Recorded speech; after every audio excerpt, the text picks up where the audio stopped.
দেখো এবার আমরা বইয়ের 16 নম্বর অঙ্কটা কি করব, সমাধান করব। 2 ধারা দেওয়া আছে, দেখো ধারাটা দেওয়া আছে 2 + 4 + 6 প্লাস হচ্ছে 8 ডট ডট ডট ধারাটির n সংখ্যক পদের সমষ্টি দেওয়া আছে 2550 হলে n এর মান কত। n এর মান আমাদের কি করতে বলছে, বের করতে বলছে। তাহলে এখন আমরা এখানে ধারার প্রথম পদ তো পাইছি, ধারার প্রথম পদ দেওয়া আছে a ইজ ইকুয়াল টু হচ্ছে কত 2, ধারার প্রথম পদ 2। সাধারণ অন্তর আমরা জানি হচ্ছে দ্বিতীয় পদ মাইনাস কি প্রথম পদ। দেখো দ্বিতীয় পদ হচ্ছে কত, দ্বিতীয় পদ 4, তাহলে 4 মাইনাস হচ্ছে কত 2, 2 বের হচ্ছে আমাদের সাধারণ অন্তর। এখন আমরা জানি n সংখ্যক পদের সমষ্টি, n সংখ্যক পদের সমষ্টি হচ্ছে Sn is equal to n divided 2 into 2a plus n minus 1 into কি d। এটা হচ্ছে আমাদের n তম পদের সমষ্টি। তাহলে যেই মানগুলো আমরা পাইছি, এর মান পাইছি আর ডি এর মান পাইছি, এ আর ডি এর মান আমরা এই সমীকরণটাতে কি করব, বসাই দিব। দেখো এর মান এই যে এর জায়গায় বসাই দিছি 2 প্লাস n যেভাবে ছিল এভাবেই আছে, আর ডি এর মান আমরা কত পাইছি 2 পাইছি। এখন হিসাব করো n/2, 2 2 গুণ করলে হয় 4, যোগ এই যে 2 দ্বারা যদি n এর সাথে গুণ করি তাহলে হয় 2n, 2 দ্বারা 1 এর সাথে গুণ করলে হয় 2। এবার দেখো n/2 নিচে নামাই নিছি। এবার দেখো 4 থেকে যদি 2 বাদ দেই থাকে 2, যোগ থাকে 2n, 2 বাই হচ্ছে n বাই কত 2। এখান থেকে আমরা কত কমন নিতে পারবো, দেখো তো এই জায়গা থেকে আমরা কমন নিতে পারবো 2। তাহলে 2 যদি কমন নেই তাহলে 2 একে 2, যোগ এই যে 2 কমন নিছি তাহলে থাকে কত n। তাহলে এই পাশে দেখো থাকে আমাদের 1 প্লাস কত n, আর এই 2 2 কি কাটা যায় n ইন্টু 1 প্লাস n। এবার n দ্বারা যদি গুণ করি, n দ্বারা 1 কে গুণ করলে হয় n, আর n দ্বারা n কে গুণ করলে হয় n স্কয়ার। এটা আমরা পাইছি n তম পদের কি সমষ্টি, n তম পদের সমষ্টি পাইছি, কিন্তু আমাদের দেওয়া আছে n তম পদের সমষ্টি কত 2550। তাহলে এবার যদি আমরা প্রশ্ন মতে লিখি, এই যে একটা সমষ্টি আমরা পাইছি আর একটা কি করা আছে দেওয়া আছে, তাহলে এই সমষ্টি সমান সমান হচ্ছে 200 কত 2550। এইবার দেখো এটা আমরা মিডিল টার্মের নিয়মে কি সমাধান করব। তাহলে n স্কয়ার যোগ n, এখানে সমান সমানের এই পাশে কি ছিল প্লাস ছিল, তাহলে এই পাশে আসে কি হয়ে গেছে মাইনাস হয়ে গেছে।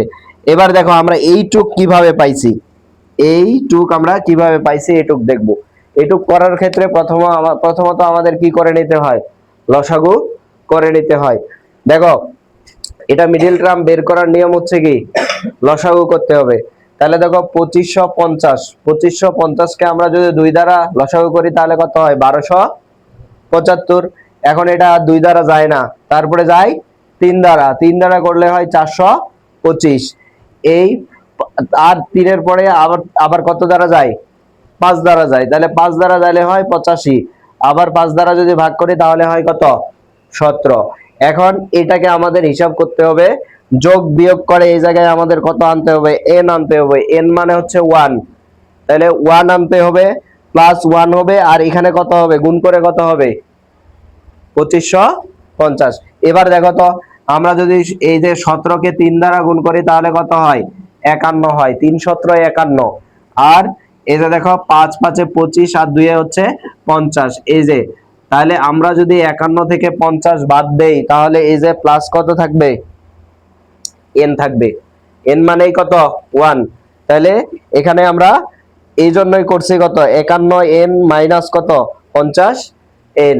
এখন 51 থেকে যদি 50 বাদ দেই তাহলে থাকে এই যে n, আর যদি গুণ করি দেখো প্লাস মাইনাসে হচ্ছে কি মাইনাস, 51 আর 50 যদি গুণ করি তাহলে হয় 2550। এবার আমরা মিডল টার্মের নিয়মে এই জায়গায় n কি করছি কমন নিছি, তাহলে n প্লাস কত থাকে 51 মাইনাস এখান থেকে আবার কমন নিছি কত 50, 50 যদি কমন নেই থাকে n প্লাস হচ্ছে 51 সমান সমান 0। এবার আমরা জানি যে এই দুটো কমন আছে সেটাই প্রথমে লিখছি, আর বাকি আছে n মাইনাস কত 50, n মাইনাস 50 লিখে দিছি। এবার এইটুক সমান সমান আমরা একবার 0 লিখবো, আর এটা সমান সমান একবার 0 লিখবো। দেখো n plus 51 is equal to 0 লিখছি, n minus 50 is equal to 0 লিখছি। তাহলে দেখো n সমান সমান, এখানে ছিল প্লাস, সমান সমানের ওই পাশে নিয়ে গেছি, হয়ে গেছে মাইনাস। এই জায়গায় দেখো n মাইনাস 50 ছিল, n সমান সমানের ওই পাশে যাই 50 কি হয়ে গেছে, প্লাস হয়ে গেছে। আর আমরা জানি যে এই মাইনাস যে মানগুলা, মাইনাস মানটা যে বের হয়, এই মাইনাস মানটা কি গ্রহণযোগ্য হয় না। তার কারণে এই যে n ইজ ইকুয়াল টু 51 মানটা আমরা কি করতে পারবো না, নিতে পারবো না। তাহলে উত্তর হবে আমার কত, n ইজ ইকুয়াল টু কত, 50।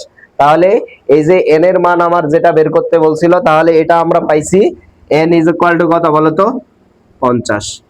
এই অঙ্কটা অনেক ইম্পর্টেন্ট একটা অঙ্ক, এটা সৃজনশীলে আসে। এই অঙ্কটা যদি তোমরা ভালোভাবে শিখতে পারো, তাহলে যে কোনো ধরনের এই নিয়মের অঙ্ক আসতে পারে এবং সংখ্যা তোমার চেঞ্জ হইতে পারে, কিন্তু অঙ্ক তুমি কি কমন পাবা সৃজনশীলের জন্য। এটা এ পর্যন্তই।